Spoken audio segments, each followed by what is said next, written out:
நல்லா கேட்டுடுங்க, ஓகேவா? நல்லா கேட்டுடுங்க.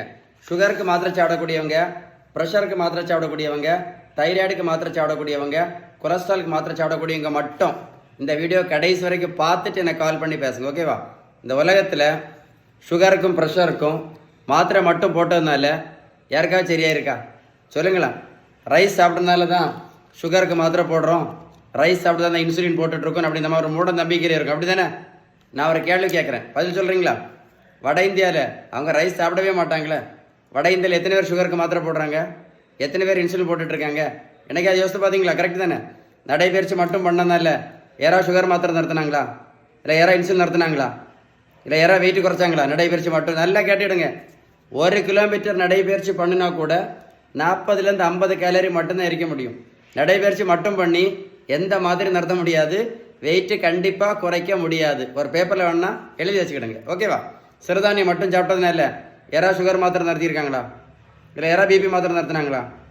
சொல்லுங்கள். யாராவது வெயிட்டு குறைச்சாங்களா? இல்லை என்ன சொல்லுங்கள். வெந்தயம் ஆவாரம்பூ, வெந்தயம் ஆவாரம்பூ இப்போ பயங்கர ஃபேமஸ். இப்போ இல்லை கொய்யாயில் மாங்காயிலையும் பயங்கர ஃபேமஸ். க்ரீன் டீ, கரிஞ்சீரகம், கருவேப்பிலை, நெல்லிக்காய் ஜூஸ், நாவல் பழம். இப்போ எது ஃபேமஸ் தெரியுமா? முக்குரட்டை கீரையும் சிறு குறிஞ்சான் பொடியும். எல்லாமே நல்லது தான். நான் என்ன கேட்குறேன்னா, சுகர் இது சாப்பிட்டு ஏதாவது சுகர் மாத்திரை நிறுத்தினாங்களா? இல்லை யாராவது பிபி மாத்திரை நிறுத்தினாங்களா? சுகருக்கு ஒரே ஒரு மாத்திரை சாப்பிட்டு சுகர் பேஷண்ட் இப்போ சுகருக்கு மட்டும் 4 மாத்திரை சாப்பிட்டுட்டு இருக்காங்க.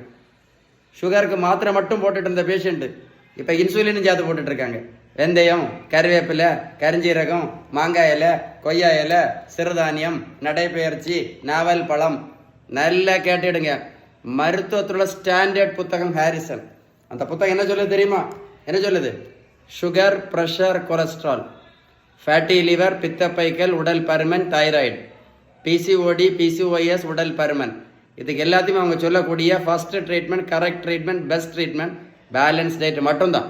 ஏன் அப்படின்னா, நீங்கள் பேலன்ஸ்டு டயட்டு கரெக்டாக ஃபாலோ பண்ணால் மட்டும்தான் நோய்க்கான அடிப்படை காரணம். என்ன காரணம்?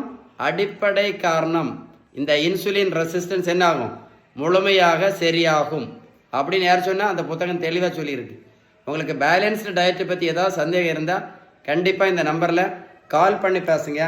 நீங்கள் பேலன்ஸ்டு டயட் கடைபிடிக்காமல் மாத்திரை இன்சுலின் மட்டும் போட்டுட்டு இருந்தீங்கன்னா இன்னும் 50 வருஷம் இதே மாத்திரையும் இதே இன்சுலின் போட்டாலும் எந்த நோயும் முழுமையாக சரி ஆகாது அப்படின்னு அந்த புத்தகம் தெளிவாக சொல்லுது. ஏன் அப்படின்னா, நீங்கள் என்ன பண்ணலை? அடிப்படை காரணத்தை சரி செய்யவில்லை.